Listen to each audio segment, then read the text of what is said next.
ओम शांति। ओम शांति।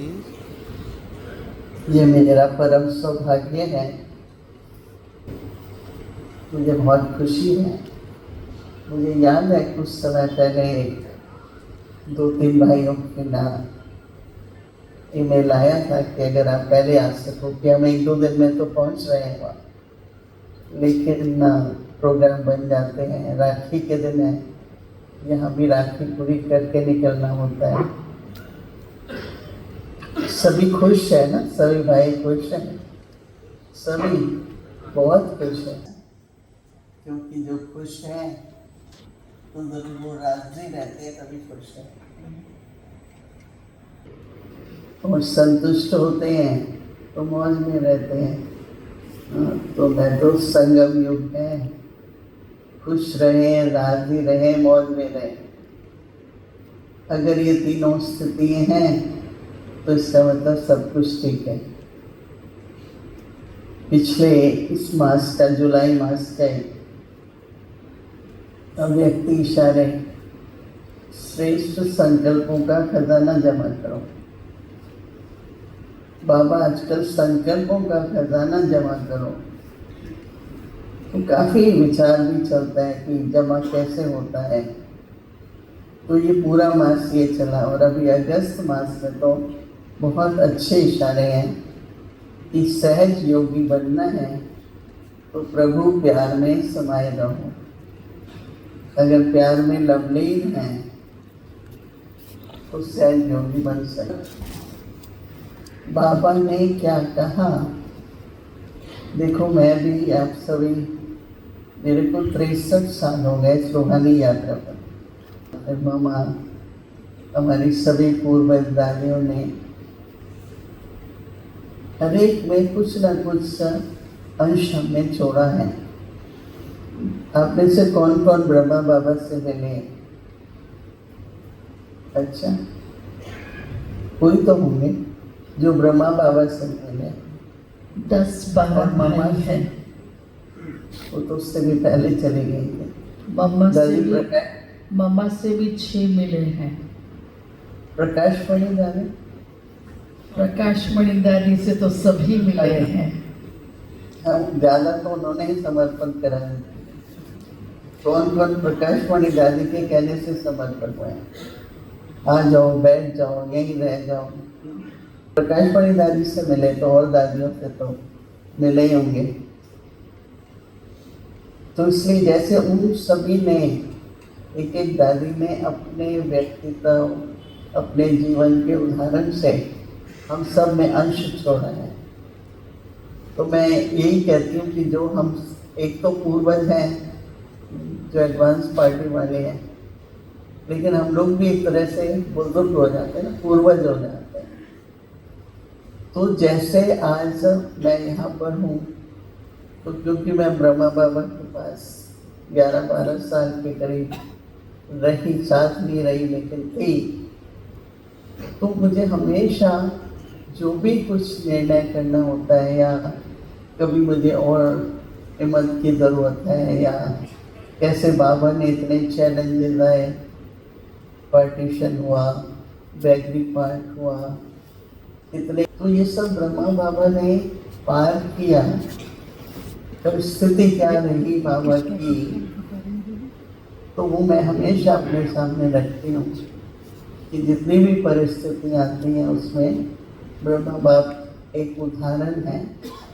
ऐसे ही मैं सोचती हूँ कि हम सभी भी एक एक ऐसा उदाहरण हो जो किसी को अपने जीवन में किसी भी प्रकार की शक्ति की आवश्यकता लगे तो कहे इसको देखो, इस भाई को देखो, इस बहन को देखो, देखो वो कैसे कर रही हैं। तो ऐसा हमेशा अपने जीवन में लक्ष्य हो। जैसे हम कोशिश कर रहे थे, जब दादी जानकी ने शरीर छोड़ा तो 13 दिन भोग लगाया न्यूयॉर्क में। तो 13वें दिन ऐसा मन में आया कि दादी को 7:30 के बाद 10 मिनट 5 मिनट जरूर वो ज्ञान की रोनायन करती। उन दिनों में हम लोग अलग अलग दादियों के कॉटेज में योग करने जाते थे। कभी दादी गुलजार के पास, कभी दादी जानकी के पास। तो दादी जानकी कभी हम उठना चाहते थे, कुछ ना कुछ काम तो होता है 7:30, ऐसे कैसे जा सकते हो, बैठो 5 मिनट रोड़े आंख तो करो। तो दादी का ये बहुत था कि कोई बात की हम गहराई में जाए, क्योंकि दादी 2 बातें कहती थी। समीप के संबंध का जो सुख होता है, तो वो यही चाहती थी हम बहनें थी। क्योंकि जब मैं विदेश में गई तो मुझे दीदी मनमोहिनी ने कहा कि मोहिनी एक काम करना, ये 5 खंड ऐसे हों जैसे एक हाथ की 5 उंगलियां हैं, इतनी एकता आपस में आप लोगों की होनी चाहिए। तो खैर वो तो लंबी कहानी है। मैंने क्या लक्ष्य रखा, दादी जानकी हमारी उस समय पर लंदन में थी, तो मैंने सोचा कि जो हमारे जड़ हैं, जो हमारी फाउंडेशन है, हर एक का उससे कनेक्शन हो, मेरा पूरी तरह से कनेक्शन हो। तो दादी के प्रति मैंने हर प्रकार से जो भावना कहें, जो उनकी राय है, चाहे उन्होंने श्रीमत से कैसे हर बात को समझा, तो बहुत हम लोगों की लेन देन शुरू हुई। और व्यवहारिक रूप में भी मैंने ऐसा ही रखा। तो दादी कहती थी कि आपस में इतने समीप के संबंधों, जिसका संबंधों का सुख, जैसे बाबा से सर्व संबंध है, फिर लौकिक में संबंध होते हैं। समीप का मतलब ये नहीं कि कोई अटैचमेंट की बात है। दादी कहती है कि माला के 2 दानों के बीच में धागा दिखता नहीं है, परंतु वो इतने नज़दीक होते हैं, बहुत नहीं हो तो धागा दिखेगा, परंतु जुड़े हुए भी नहीं होते हैं। 2 दाने नज़दीक हैं पर चिपके हुए नहीं हैं। तो अटैचमेंट की बात नहीं है, लेकिन एक दूसरे का सामने एक उदाहरण बनना। तो मुझे हमेशा यही रहता है। अभी मैं जब मधुबन में आती हूँ, तो जब हज़ारों भाई बहन होते हैं, तो कईयों ने कभी देखा ही नहीं है हम लोगों को टेलीविज़न पे देखा, क्योंकि विदेश में रहे 50 साल हो गए। तो 50 साल में तो कितनी नए भाई बहन आए हैं, तो उनका बहुत मन करता है। कई बहनें तो छू के देखती हैं, अरे आप रियल हो। मैंने कहा मैं रियल हूँ, क्योंकि उन्होंने दूर दूर से देखा है। परंतु उनको यही मालूम होता है कि हमने बाबा से दृष्टि नहीं ली, मामा से नहीं ली, दादियों से नहीं ली। तो उनकी जो भावना होती है कि हमको दृष्टि से उस तरह का प्रभु स्नेह मिले, तो इस तरह से एक लक्ष्य जीवन में रखना होता है। क्योंकि जैसे आप बुजुर्ग हैं, मैं भी बुजुर्ग हूँ। मेरे भी 84 ईयर्स पूरे हुए, यज्ञ में 63 ईयर्स हुए। 11 साल फिर 15 साल के बाद तो मैं रेगुलर स्टूडेंट भी रही, टीचर भी रही, और समर्पित हुए फिर। तो इतने वर्ष हुए फिर, परंतु विदेश में जाना हुआ तो ज़्यादा वहीं रहना हुआ। तो इसलिए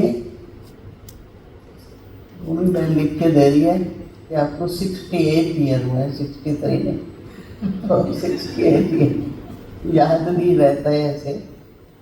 तो मेरे को ये जो होमवर्क का, मैं हमेशा, आज बाबा ने क्या कहा मुरली में, आज का स्लोगन क्या है और आज का व्यक्ति इशारा, इन तीनों पर मेरा देना सारा दिन पुरुषारत कहें, अटेंशन कहें। तो वो जैसे रोज का होमवर्क जो है, क्योंकि मैंने यूनिवर्सिटी में कई डिग्रीज ली, तो होमवर्क पर सारा डिपेंड करते हैं ना। आपने सामने क्या सुना पढ़ा, पर उसके बाद होमवर्क जो अच्छा करता है वो हमेशा स्टडीज में आगे रहता है। तो मेरा तब से लेके अभी तक भी आज का मेरा होमवर्क क्या है। लेकिन आज की मुरली भी कितनी अच्छी थी ना, जिसमें बाबा ने कहा गंभीर बनना है, समझदार बनना है, धैर्यवत होकर के आत्मिक स्थिति का अभ्यास करो। अभी तीनों कितने अच्छे गुण हैं ना, धैर्यवत, गंभीरता और समझदारी से हमको आत्मिक स्थिति का अभ्यास करना। अब इसका क्या रहस्य है, क्यों धैर्यवत कह रहे हैं बाबा? तो मेरा मनन चिंतन दिन भर वो चलता है, जब जब कारोबार तो चलता ही रहता है, पर तो मनन चिंतन की बहुत मेरे को हैबिट है, मतलब गहराई में जाओ। फिर जो आसपास होते हैं फिर शाम को, अच्छा भाई आप क्या समझते हो, बाबा क्यों कहता है आत्मिक स्थिति के लिए गंभीरता चाहिए? तो कहने का भाव ये है, जैसे मुझे कई कहते हैं मेरी बहन अभी तो आपके ऊपर ज़्यादा जिम्मेवारी है, विदेश में होती हूँ तो वो भी, मैंने कहा मेरी कोई जिम्मेवारी नहीं है, पर थोड़ी जिम्मेवारी मेरी स्वयं के प्रति बढ़ गई है। दूसरों की जिम्मेवारी तो मेरी क्या है, यज्ञ की क्या जिम्मेवारी है? बाबा का कार्य है, बाबा कर करा रहा है, परंतु मेरी अपने प्रति जिम्मेवारी ये बढ़ गई है कि अभी मुझे ज़्यादा अटेंशन रखनी है अपने ऊपर, कि जो जिसकी भावना है, जो भी बाबा से जिस भी प्रकार की प्राप्ति चाहता है, वो हमारे संपर्क से, दृष्टि से उनको अनुभव हो, तो मेरा अपने ऊपर और अटेंशन रहता है। तो कई कहते हैं कि महिमा सुनते हो तो कैसा लगता है? मैंने कहा अंडरलाइन कर लेती हूँ कि ये भी हो, ये भी हो, ये भी हो। तो इसलिए होमवर्क करना, मनन चिंतन करना, और जो उन्नति होती है वो एक दिन में नहीं होती है, पर हर दिन में होती है। कोई एक दिन में नहीं संपूर्ण बन जाता है, परंतु रोज कुछ ना कुछ परसेंटेज बढ़नी चाहिए। कल और आज में, आज और कल में, चाहे वो मेरी वृत्ति है, चाहे वो मेरी दृष्टि है, चाहे वो मेरा सोचने का तरीका है, बोलने का तरीका भी, हर बात में कुछ ना कुछ उन्नति, कुछ ना कुछ परिवर्तन, कुछ ना कुछ प्रोग्रेस होनी बहुत ज़रूरी है हर दिन में। लगे खुद को, लगे कि अभी मैं, अभी मेरा बहुत खिंचाव हो रहा है, बहुत बार की साइलेंस में ज़्यादा रहूँ। आजकल मेरे को बहुत ऐसा लग रहा है कि मैं ये करूँ, जैसे ना खुद को महसूस हो कि मेरी संपूर्णता, मतलब मैं कंप्लीशन की तरफ बढ़ रही हूँ रोज, ऐसा महसूस होना चाहिए। जैसे वैराग्य भी है, वैराग्य भरपूरता की निशानी है। कुछ नहीं है तो क्या वैराग्य है? सब कुछ है तो वैराग्य चाहिए। और जब संपूर्ण सब कुछ होता है, जैसे कहते हैं ना भाई दिल भरा हुआ है, नहीं चाहिए, आप बहुत ठीक से खाना खा लिया, फिर आपको कोई कहेगा नहीं तो बहुत अच्छा है, नहीं मेरे को नहीं चाहिए। तो ऐसा अंदर में जब भरपूर है, आज हर एक अपने से पूछे कुछ ऐसा है जो बाबा ने नहीं दिया। सच्चाई से, ईमानदारी से श्रीमत पर चलते हैं, जहाँ भी निमित्त बनते हैं बाबा हमें भरपूर रखते हैं। तो वो जो भरपूरता है वो अंदर में देखो, उसमें फिर बाबा तो आपको क्या चाहिए? बाबा ने सब कुछ दिया है। हमारे यज्ञ को चाहिए, बाबा भरपूर कर रहे हैं।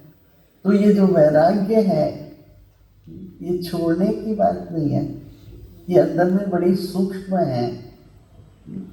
मैं ऐसे भी जब ऐसा बनाती हूँ हमेशा कारोबार में भी, मैं कहती हूँ कि अब राजाई जो है वो, राजाई अगर अपने होते ही सामने दे देते हैं, तो मैंने सब कुछ जो कुछ करती थी है, बाबा का यज्ञ, वो एक अच्छी टीम बना दी 16 लोगों के अमेरिका में, इतने इतने लोग ये करेंगे, इतने ये करेंगे, और कोई भी ऐसी वस्तु नहीं होनी चाहिए यज्ञ की जो सिर्फ आपको पता हो। जैसे कईयों की सुनते हैं भाई शरीर छोड़ दिया, फिर अलमारी खोली तो ये निकला वो निकला। मैं तो हमेशा जो यूज़ करने की चीज़ें हैं वो एक साइड पे रख के तो ये बाबा का स्टॉक है, जिसको जब भी जैसे जैसे ज़रूरत पड़ेगी तो यज्ञ में इसका प्रयोग होगा। पर अपनी बुद्धि में, सिर्फ मेरी बुद्धि में कुछ भी ऐसा न रहे जो मुझे मालूम है, समझा? तो उससे क्या हो जाता है कि अंदर में एक समर्पित है, पूरी तरह से समर्पित है, क्योंकि संपूर्णता का समर्पित से बहुत कनेक्शन है। तो वैराग्य का भरपूरता से बहुत कनेक्शन है।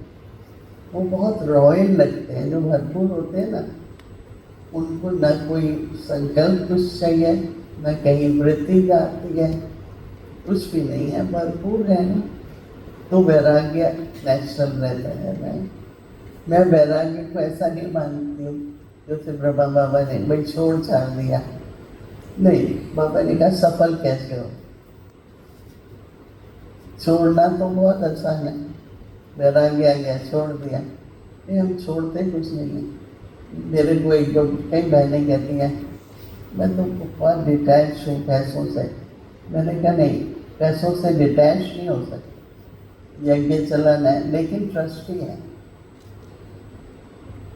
हम ट्रस्टी हैं, हमको ट्रस्टी होकर संभालना भी है, और दूसरों के प्रति दूसरे भी हमें देखें कि हम कैसे हर बात को सफल करते हैं, व्यर्थ नहीं होने देते हैं। तो इस तरह से एक रोज की रोज समझ के आधार से होमवर्क लेते हुए स्वर की उन्नति, एक संपूर्णता का मार्ग है।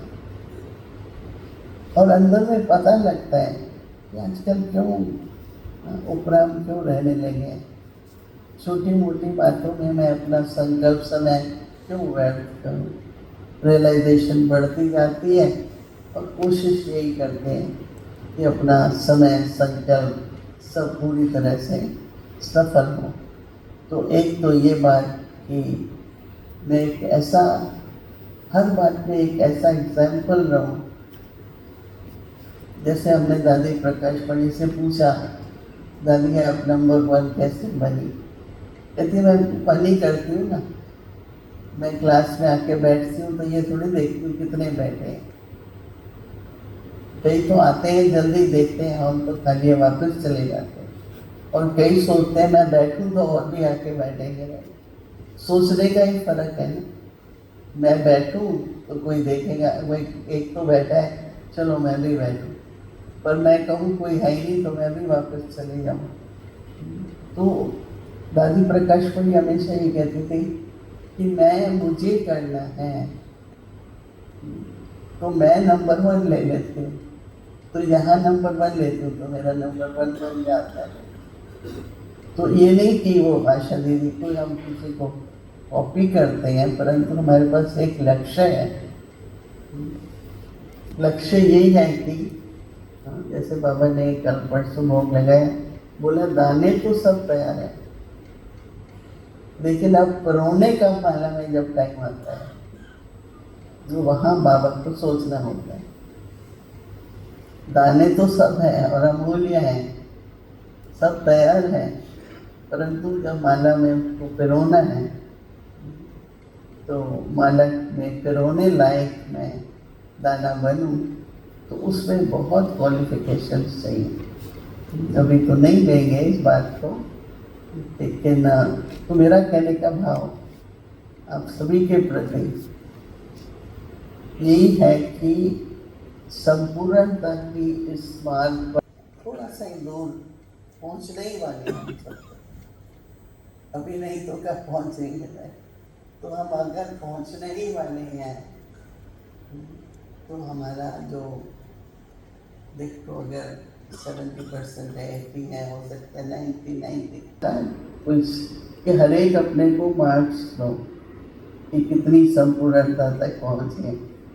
तो सभी ने लिख के दिया, तो मेरे को दिए, दादी ने सब पर्चे बोला थोड़ा देख करके, क्योंकि दादी ने कहा था मैं इनाम दूंगी, तो सारे मैंने देखे। तो दादी का जब देखा तो दादी ने अपना 68 या कुछ लगाया था, तो मैंने थोड़ा बढ़ा दिया।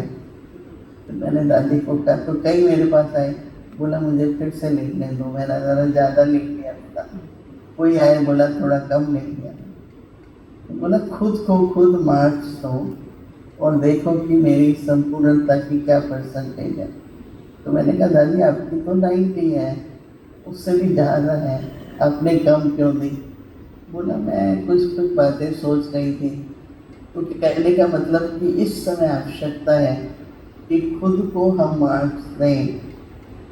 कि आज मुझे हमेशा कहती हूँ कि इस घड़ी मेरा शरीर छूटे, क्योंकि आजकल देखो हम तो सबकी आयु भी है, कोई भरोसा नहीं है। पर एक लक्ष्य रहता है, एक तो बाबा की याद हो